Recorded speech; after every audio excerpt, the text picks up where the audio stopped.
Cool, I've got it. Okay, so I guess I'll kick things off. So, like Matt mentioned, I'm Ali from Tourism Australia. So, um, today I'm going to chat to you all about all things down under.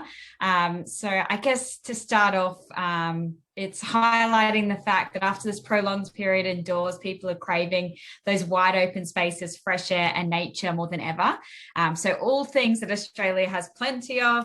And I think we have a new appreciation for that outdoor adventure now. So Australia's natural paradises are going to be even more desirable in 2021 and 2022 going forward.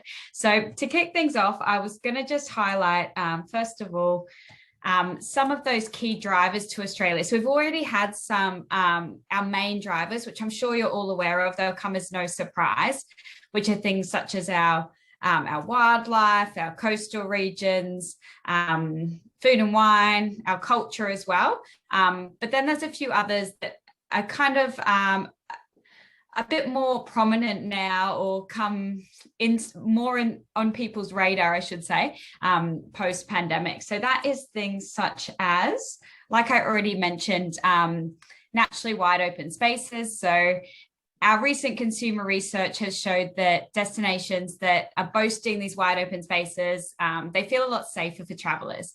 And after spending all this time indoors, people are developing that new appreciation to be out in nature. So Australia has hundreds of national parks across the country that showcase, stunning natural environments, really diverse landscapes, and also incredible Aboriginal history as well. And then there is our travel as a force for good. So today's travelers, they're increasingly seeking out experiences and brands that are not only good for them, but also good for the world around them. So if this pandemic has taught us anything, it's about how people are now they're actively seeking out travel experiences that allow them to give back to destinations, to support destinations, and or I guess do good with their tourism dollar. So this is an area that Australia has always been really strongly focused on and really active in. But I guess now that it's more popular, I guess we're shouting about it a bit more. So sustainable travel and regeneration experiences are definitely high on our radar, and there's a lot of projects going on, a lot of experiences that you can get your clients involved in down in Oz in that space.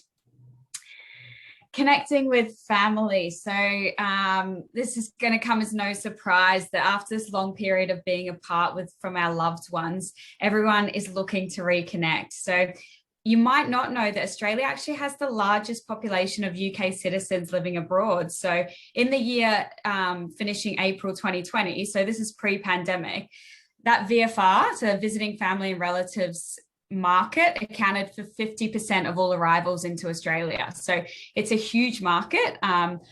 I'm sure you've already got clients that are dying to visit some family, a mate, a cousin, or something down in Oz. And this is definitely going to be one of the first markets to bounce back for Australia. Comfort and familiarity. So again, you might not have thought of this one before, but basically for a long time, Australians kind of considered Britain as their mother country. So whilst a lot has changed over the years, British people still find the Australian values and customs to be familiar. So things such as driving on the same side of the road, speaking the same language, sharing the same queen, but also things such as sporting rivalries. So whether it's cricket or rugby, there's always some good-natured banter going on.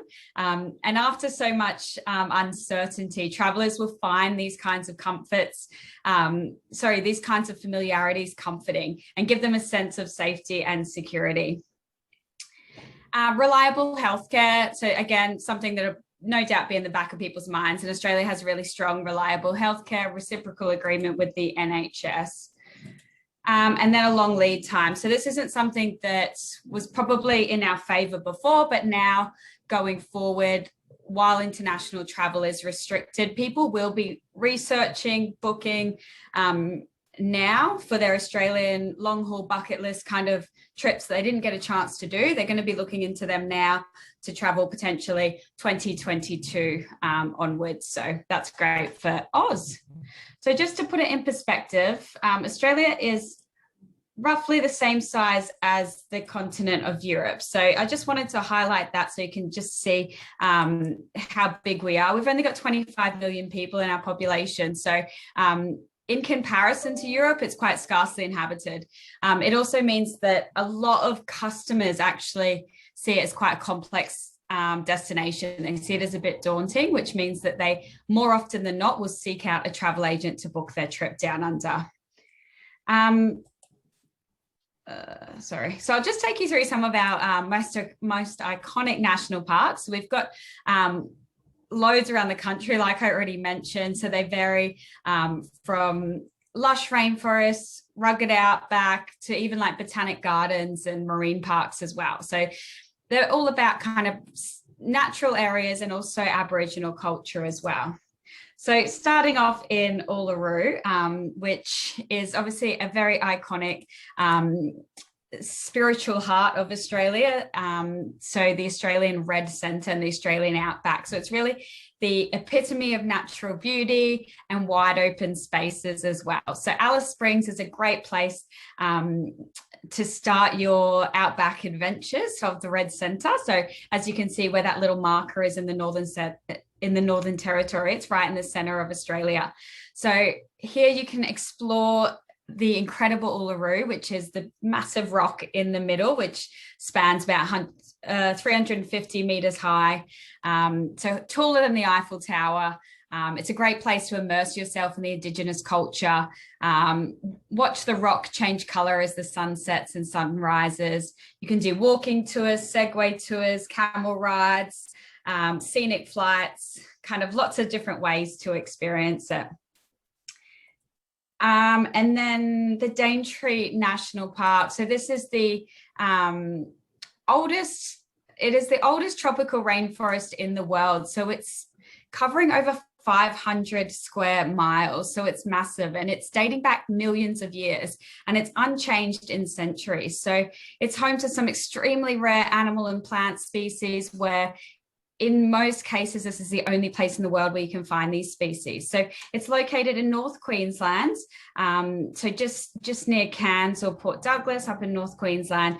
And again, there's lots of different ways to explore the Daintree. So whether you're basing yourself in Cairns or Port Douglas, you can usually explore the Daintree rainforest and the Great Barrier Reef at the same time, as they do lie side by side. So Cape Tribulation is where the rainforest comes down to meet the Great Barrier Reef, and it's the only place in the world where two World Heritage listed sites meet. You can do Aboriginal Dreamtime walks through the Daintree rainforest and explore the Mossman Gorge and do a zip line through the forest canopy. Lots of different ways to explore it. Now, it's not just your traditional national parks as a sense. So Australia is also surrounded by magnificent oceans and a really unique marine environment. So we've got 58 Australian marine parks as well, which are located within our maritime borders. So these are places that conserve our marine habitats and also the marine species that live and rely on those habitats. So as you can see by that little picture, all around the country, obviously the Great Barrier Reef being one of the most famous. So it's a whole world beneath the sea and one of the 7 wonders of the world, and definitely a must do while you're down there.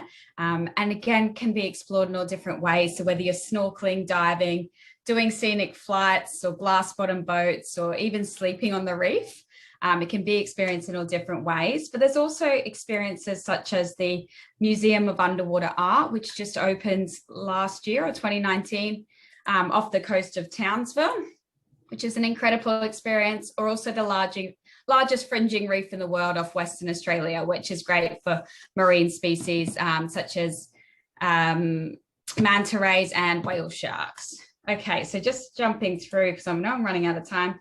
One of the best ways to really immerse yourself in these Australian landscapes is through walking holidays. So we do have a collection of incredible multi-day guided walking experiences.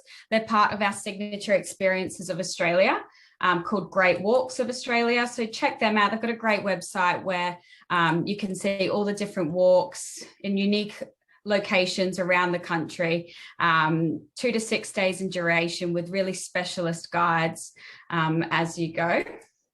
Another great way to experience all these incredible areas is obviously with a road trip. So we've got some really iconic driving routes around the country, and it's just a great way to have the most freedom and flexibility, and no better way to be in control of your own social distancing, I guess.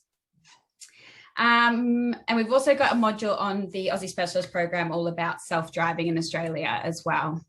Now, just before I leave you guys, just a quick shout out for our Aussie Specialist program. We're actually renewing or relaunching our Aussie Specialist program. So we're updating it with a load of new information to help you guys sell Australia. So we've done a lot of research and taken lots of recommendations from you guys as travel agents. So we're refreshing it, but I just wanted to let you know that if you haven't qualified yet, if you do that by the end of May, it means that your current Aussie Specialist status will be transferred over to the new platform. So make sure you do that by the end of May so that you don't lose any of the hard work you've already put in. So just go on. You don't have, all you have to do is 5 modules to qualify. So 3 core modules and 2 additional modules. And that will mean that your Aussie Specialist status will be transferred over to the new website. So make sure you get in and do that by the end of May. And if you find that you can't log in, just email us. I've just put that email on the screen there. So if your account is inactive, just chuck us an email and we can reactivate it for you. Cool, that's it from me. I'll just quickly put my contact details on the screen. So if you need anything at all, feel free to get in contact. I'll put this in the chat as well. If you need anything at all, we're here to help. Cool, thank you.